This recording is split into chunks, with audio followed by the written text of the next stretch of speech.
Magandang gabi po sa lahat. Tayo nagbabalik ulit dito sa Mahiwaga natin channel para mag-discuss ng coins. Ayan, kung magkano ng kanyang presyo sa ating mga online selling. Isa naman tayong kolektor. Ayan, hilig natin talaga mangulikta ng barya kaya tayo nandito nagsiselling ng mga presyo po. Magandang gabi po sa lahat. Ayan, ang pag-usapan natin barya po ay barya po ng China coins. One new one po ng China year 1993. Baka meron kayong mga ganito po, ayan, bultuhan po ang bilhin natin sa mga ganito mga world coins pa na pera po ng China. Ayan, pero bago tayo magsimula sa ating mga talakayan, kilalanin, magpapasalamat tayo sa lahat ng ating mga tagapagsuporta dito sa ating munting channel. Lalo-lalo na po ang aking mga subscriber dyan. Thank you so much sa inyong lahat. Mabuhay po kayo and God bless. Maraming salamat din po sa nanonood do sa ating FB page, Samuel Soriano ko po sa kabila kong channel. Ayan. FB page. Lahat po sana na nakapalo sa akin. Thank you so much sa inyong lahat. Mabuhay po kayo and God bless. At magandang gabi po sa inyong lahat. Ayan. Yun naman po hindi pa po nakapag-subscribe dito sa ating munting channel, YouTube channel. Anyayaan ko lang sana kahit malaking tulong na po bagay sana ang inyong magagawa. Tulad ng pagpindot ng ating subscribe button, like and share para ma-update ko naman kayo sa mga bago ko pang gagawin mga video po. Baka mayroon kayong mga ganyan po, bibigyan tayong bilhin po. Bultuhan po ang bilhin natin sa mga ganitong mga world coins na pera po ng China. Ayan. Pero bago natin makita ang kanyang presyo, kilalanin mo muna natin siya. Issue po nito ay China, People's Republic of China. Period,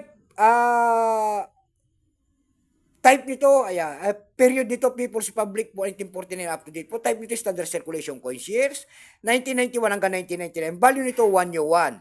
Currency, ayan, second remember, 1955 up to date po. Composition yan ay nickel-plated steel, namamagnet po yan. May bigat lamang itong 6.1 grams, may habang 25 mm. May kapal po naman 2 mm. Hugis po bilog, orientation ay medal alignment. Number N-1667. Reference number KM-337. Dalawang variety po yan, may proof po itong isa na to hawak natin. Ito pong year 1993 na ito po ay 17%. Wala pa pong may pakita ang ating China kung ilang piraso ang ginawa sa barya na hawak natin. Pero may price na po yan doon sa ating numista.com kung tawagin ang ating mga kolektor. Yung kanyang very fine po ay 18, extra fine po ay 21, almost ang circulated 60, ang circulated po ay 67 pesos. Dako naman tayo sa kanyang price sa ating mga online selling. Ayan. Sa ating eb.com, ayan, tindahan po ng coins pandaigdigan, eb.com. Sa eb.com po, meron tayong nakita nagbebenta nito ng $7. Nasundan po yan ng $2.99. Meron na rin tayo nakita doon nagbebenta nito ng pinakamahalit po ay $1.95.